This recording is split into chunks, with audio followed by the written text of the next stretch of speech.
Hey y'all, it's Dr. Shamanda. Welcome back to my channel where we talk about all things mental health, personal finance, and overall strategies to live your best life. All right, y'all. So I am super excited. It's Tuesday, which is just getting the week started. It's also July 15th, which means we are officially at the halfway mark of this month already, y'all. So obviously we're in the second half of the year, and the first month we're already halfway through it. That is crazy. But also, I don't know about y'all, but for me that motivates me to like really stay on my goals. What is it I'm trying to accomplish this year, this month, this week? Because time goes by super fast. It's like not even funny. Well, anyway, so jumping right into it, I am about to head out for work, but I wanted to make sure I film a video for you guys, sharing some thoughts that I had. And again, I just want to say thank you to everyone who's on this journey with me towards financial freedom, time freedom, building generational wealth, all of that good stuff. Thank you for watching, and I hope that I continue to bring value and that you're able to utilize the things that I share about my journey and incorporate that into your own life, because for most of us it's pretty much the same. We're all on this journey together in some way, maybe a little bit different, but in some ways it's very similar. But today I want to talk about why FIRE, which remember that FIRE stands for Financial Independence, Retire Early. It's not just about retiring early, but it's also about never feeling trapped again. And someone in my comments, one of my subscribers, asked me to talk about financial abuse. I'm definitely going to do a separate video, but this kind of hits on it a little bit today.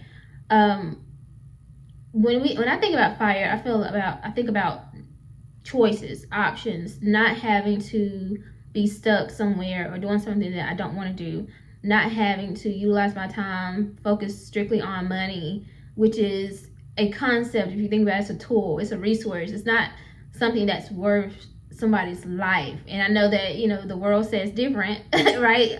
Completely opposite of that. But really it's not. Like a human life is so valuable. But when we think about all that we do, all that we sacrifice to get money, it's crazy. It doesn't even make sense if you really stop and think about it. But at the end of the day, we still need money. Money is a tool, and the Bible talks about the love of money is the root of all evil. Not that having money or desiring money or needing money or whatever, that's not the sin. That's not the negative part. It's the love of it. It's the infatuation, the obsession of it. But I think that there's a balance to that, right? If you think about it, again, money is a tool.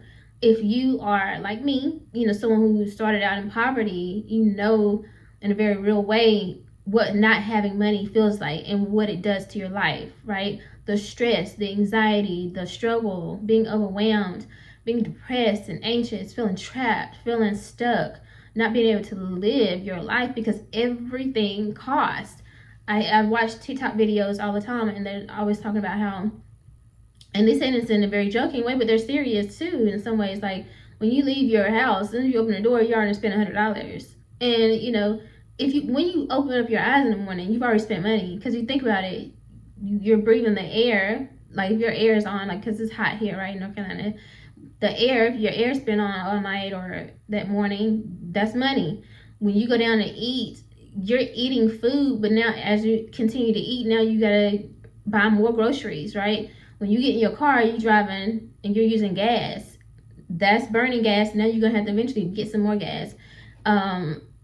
And just and then the insurance on your car, like that, literally, if you could just pinpoint and pick out so many things that you're spending money on every day before you even really actually swipe your car, you're already still spending money. So money is an essential tool to live in this world, in this society. And so at the end of the day, it's not about I hate money, I'm against all these things, what money stands for or anything like that. It's not about that. It's about taking control of money. You can literally control it. You can get in front of it. You can get out of remove yourself from being a servant to money, because you can become the master of money if you master money. Now don't let that go over your head.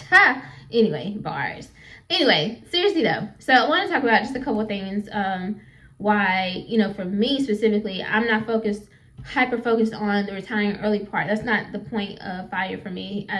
prefer the financial independence part, but you guys know it's really about being work optional. So I don't actually have to work. I'm literally showing up, serving, because I genuinely want to do this. This is what I love to do and I enjoy it.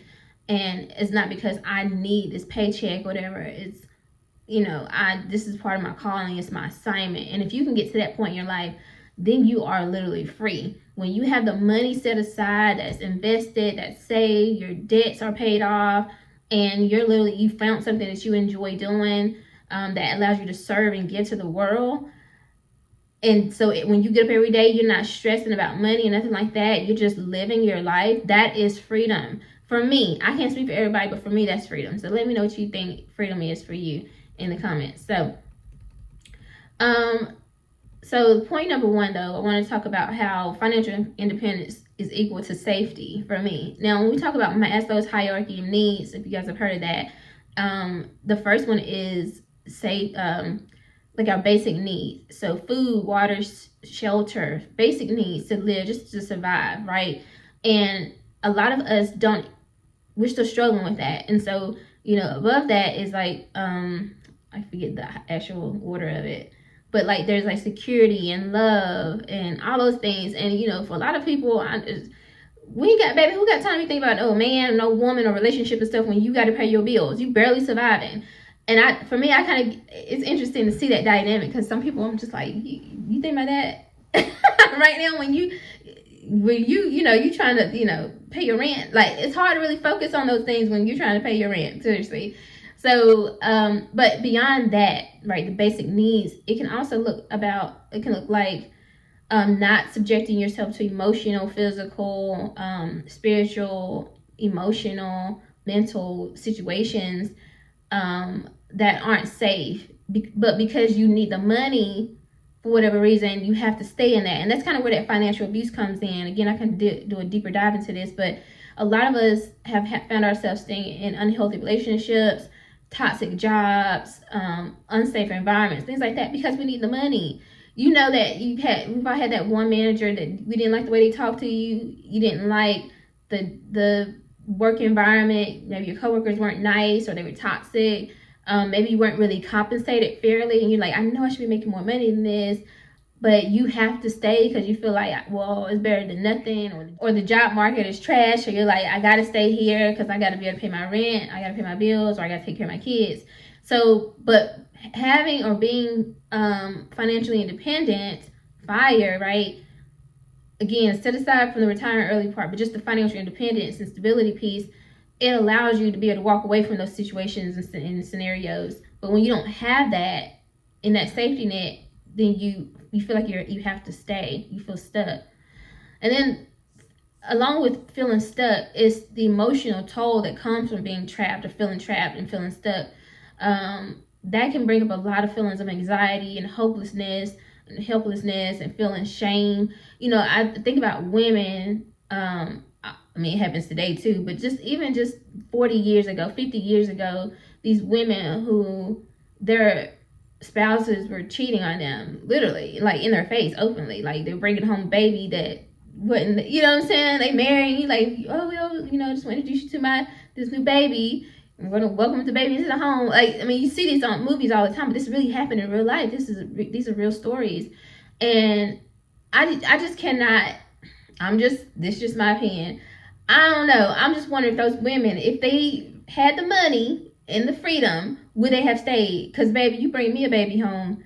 Now, let me not say that, because you just never know. Things happen and there's different situations. But I'm just thinking, like, baby, listen. Anyway, but just think about it, though. Like, some of those women felt like, well, I'm not the breadwinner, or I don't have any financial means, so I have to stay in this situation.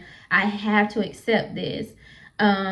And so, but the emotional piece to that, though, right, is it can be a lot of shame, because people probably would shame you for that, or like, what's wrong with you? Why you, or even if you're staying on a job that you really don't like, whatever, maybe your partner is like, I thought you was a big boss. I thought you was this. Why you staying there? Why you ain't making no money? Like, people can literally be harsh towards you, and you're just trying to survive. But when you hit or reach financial independence, you don't have to be stuck in those situations, and you don't have to experience that anxiety and that shame. So that's another piece to it. The other one I wanted to talk about is, at the end of the day, having financial freedom and independence is about numbers. When you can see those numbers in your account, now keep in mind, I know when it comes to investing, things change all the time. We're basing this off of a system that has worked for I don't know how many years, but let's talk about, like, there's always a cycle when it comes to the market, right? We're up and then we're down, but it always comes back up. But obviously at some point that could change. Anything could happen. So we put all this faith and trust into the market, and hope that compound interest continues to be a thing. We hope that by the time we're 65, our money is still in the market and we're able to survive off that money. It's a lot of trust and faith. I get it. But at the end of the day, they say men lie, women lie, but numbers don't lie. And so you kind of think about it like that. Like, there's a level of security in your numbers, right? And for me, you guys know my focus is hitting the 100K as soon as possible, because I think Charlie Munger talked about you need to do whatever you need to do to get to that first 100, because once that 100K starts compounding over the years, you're going to be set by the time you hit retirement. And if you don't even put anything extra into those accounts. So there's a level of trust that you can have in that. Like, for me, I know I'm going to tell you right now, y'all going to see me act just a little bit different when I hit my 100K next year, God willing.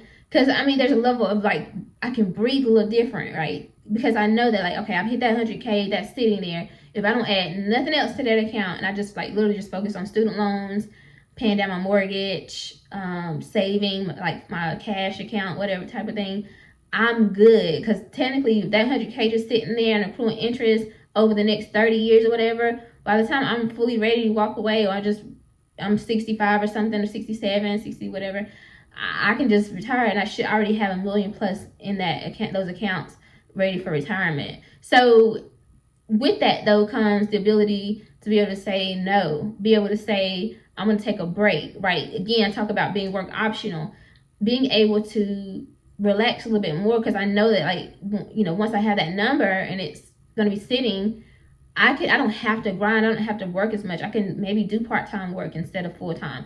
Like, it just gives you more options. So, but that's where the numbers part comes in, and that can help you feel a bit more secure and not so trapped. So anyway, those are just a couple things I wanted to share. Just a couple thoughts to talk about, and just to motivate you guys to keep going on this journey. It's not easy. We got to still show up every day, do our work, serve, and also be consistent with paying off debt, saving, investing. Just be consistent, right, at the end of the day. And that's not always the easiest thing to do. Things come up, things happen. You might have a plan, a goal, when something happens, but it's about getting back on track. If you fall down or you slack off or something, get back up. Right? It keeps going off and it turns my camera off. But anyway, I was saying that you're going to thank yourself for it later. Anyway, y'all, that is all I have for this video. I hope you like this video, and if you do, like the video, comment, subscribe, share, and I will see you guys in the next video. If you have any video requests this week, let me know, and I will definitely film that video for you. All right, I'll see you guys next time.